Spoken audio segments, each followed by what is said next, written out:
Bonjour à tous et bienvenue dans cette vidéo de chasse sous-marine. Une vidéo où je vais vous expliquer comment je chasse sur un de mes spots préférés dans le Calvados. Déjà, comme vous pouvez le remarquer, on a une eau qui est super claire, donc c'est vraiment appréciable et c'est vraiment pas souvent le cas. On a eu un vent de sud vraiment faible à modéré à la fin du mois d'octobre, ce qui ont permis au moins 7 à 10 jours de chasse dans une eau aussi claire que là. Et j'en ai profité pour découper des clips et je fais un montage de ces clips en vous commentant et dans le but de vous aider le plus possible à progresser ou à débuter la chasse sous-marine. Euh, donc moi je chasse avec un kayak, un hobby Outback avec le Mirage Drive pour être le plus discret possible sur l'eau.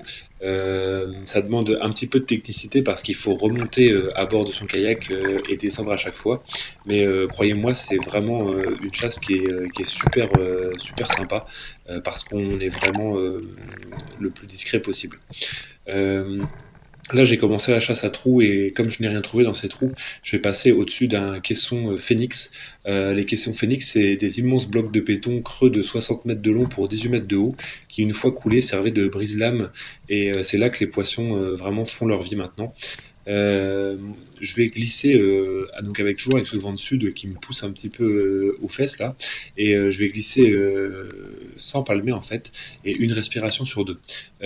Ça va me permettre d'être vraiment quasiment invisible pour les poissons, sachant que je suis à la surface, eux au fond, et que je fais aucune vibration dans l'eau. Là, je vais descendre donc sur ce joli trou à gauche, et logiquement, je vais aller vers l'endroit le plus profond pour regarder s'il n'y a pas des barres qui se cachent. Et en fait, c'est en ramenant mon regard à gauche là que je vais voir la queue d'un bar rentrer sous une dalle ovale là que je pointe avec le bout de mon fusil, la dalle qui est juste au-dessus de mon fusil là. Et donc je sais qu'un bar de très jolie taille est rentré dedans. Donc là, voilà, l'excitation commence à arriver. Je remonte toujours en essayant de faire le moins de bruit possible. Je vais tourner sur moi-même voilà, avec ma main pour vraiment rester à l'endroit pile où le bar est rentré.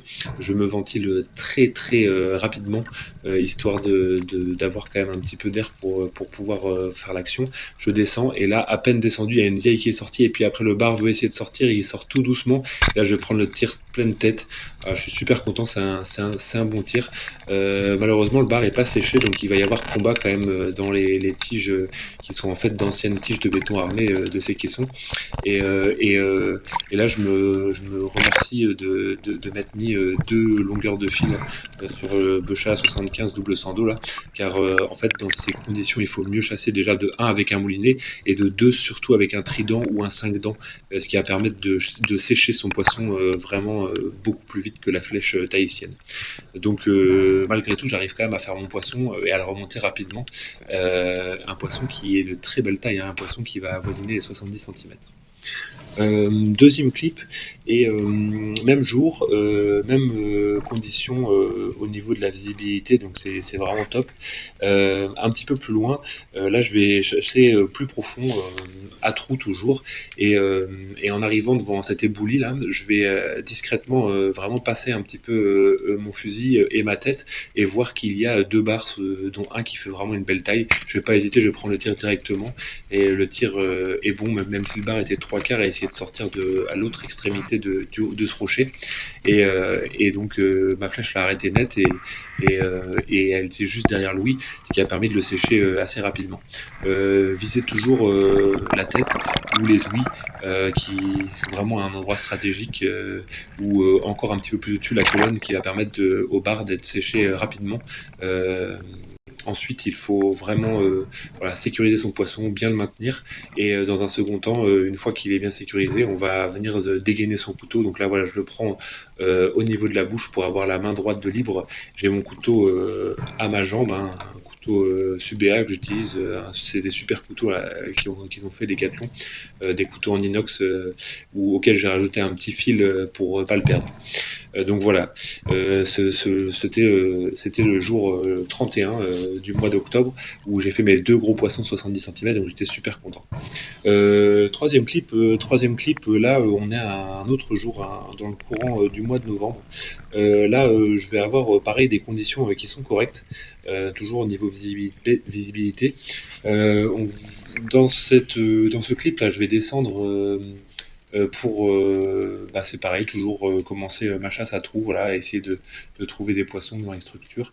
Et puis au final, je vais m'arrêter net et puis me stabiliser pour un agachon parce qu'en fait, les barres étaient là en banc.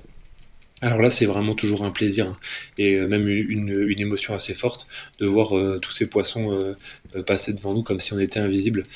C'est vraiment, là, c'est vraiment la magie de la chasse sous-marine, et c'est pour ça qu'on fait ça. Donc voilà, je pointe à un 50 centimètres, mais au final, je me dis non. Voilà, je profite de ces images, je profite du passage du poisson, et je vais chasser d'autres poissons dans les trous, même de taille un peu plus correcte. Donc voilà, sur ce clip-là, j'ai pas tiré, j'ai juste profité de ce que l'océan m'a offert ce jour-là, c'est-à-dire un joli banc de poissons. Euh, Autre clip, même jour, là, on va arriver sur une corniche où je sais qu'il y a deux trous à faire à gauche et à droite. Et au bas de cette corniche, même ou en pleine eau, le bar aime bien naviguer. Donc je vais descendre et puis je vais voilà, commencer pareil par regarder un petit peu dans les trous. Et puis après, je vais venir me poser sur cette corniche, mais malheureusement, j'ai vu le bar un peu tard. Vous voyez, je tourne la tête à gauche, je regarde dans le trou, et puis en fait, le bar était en face de moi à droite, et le banc est déjà assez loin pour le tir. Donc tant pis, je vais pas prendre de tir, ça fera juste encore une fois des images correctes à commenter. Et puis voilà.